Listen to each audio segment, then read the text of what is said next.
On se retrouve pour les problèmes additifs, 12e étape, composition de transformation 2.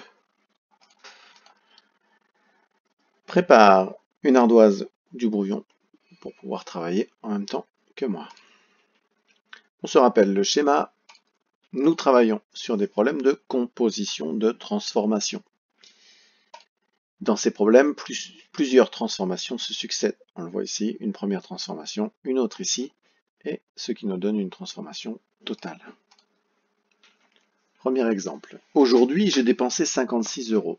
Ce matin, j'ai dépensé 24 €. Combien ai-je dépensé cet après-midi? On voit bien la situation. Une journée entière, aujourd'hui, avec une dépense totale. J'ai dépensé 56 €. Je dépense de l'argent le matin et l'après-midi. Dans ce type de problème, on ne parle que d'une chose. Ici, il s'agit d'une somme d'argent. On connaît deux choses. La transformation totale. J'ai dépensé 56 € aujourd'hui, 56 € en moins donc. Je peux mettre la transformation totale. Une des transformations.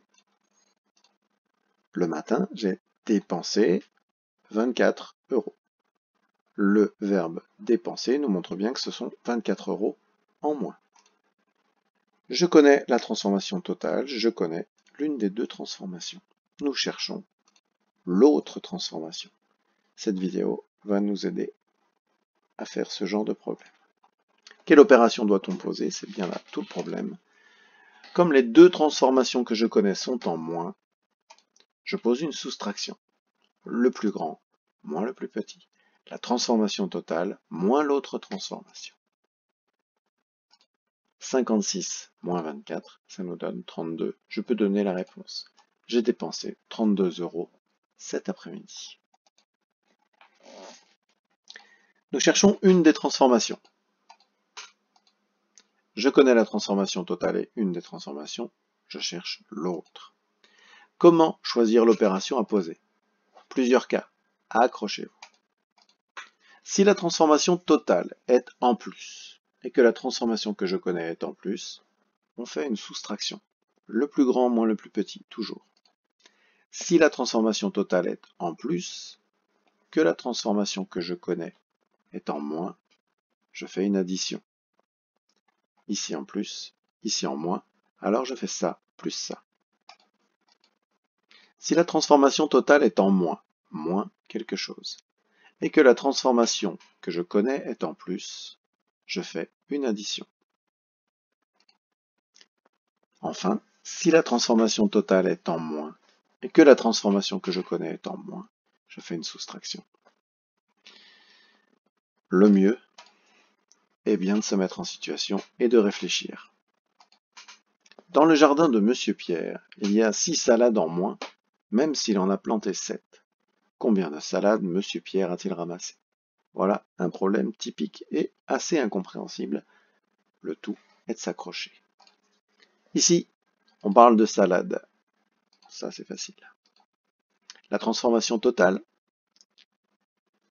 c'est qu'il y a 6 salades en moins. Donc, 6 en moins, transformation totale, 6 en moins, moins 6. La transformation qu'on connaît, c'est le fait qu'il en ait planté 7. 7 plantés, c'est donc une transformation en plus. Le verbe planter nous montre bien qu'on en a rajouté 7 en plus. Je me retrouve dans une situation où la transformation totale est en moins, et ici c'est en plus. Je cherche la transformation qui manque, ça va m'aider à choisir l'opération.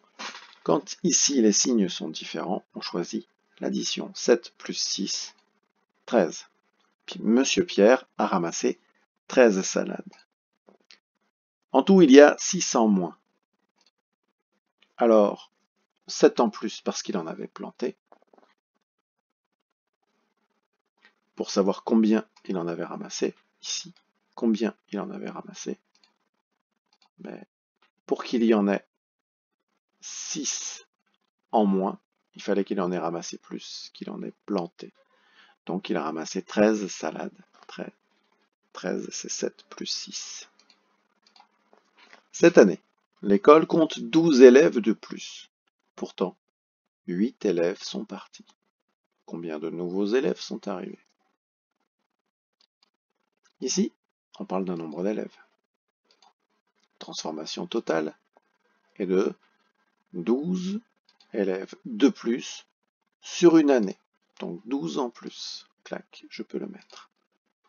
La transformation qu'on connaît est de 8 élèves qui sont partis. Donc 8 élèves en moins. 8 en moins. Je vois un plus, je vois un moins. Je sais ce que je vais devoir poser. Je cherche l'autre transformation. Quelle opération doit-on poser? C'est une addition. 12 plus 8 égale 20. 20 élèves sont arrivés à l'école cette année.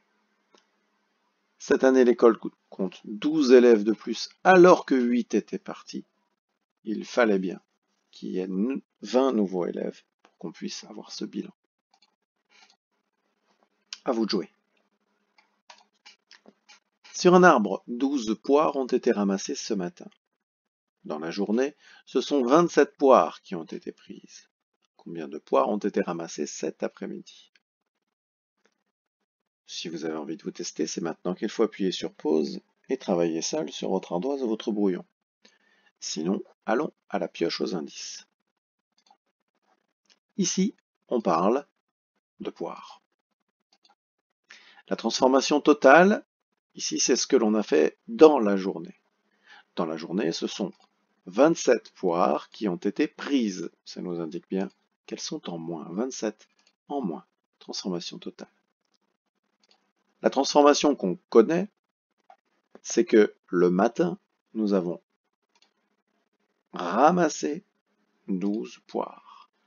Comme prise tout à l'heure, ramasser, ça nous indique qu'on est en moins. 12 en moins, c'est la transformation que l'on connaît. Il nous manque cette transformation-là. J'ai du moins ici, j'ai du moins ici. Quelle opération doit-on poser?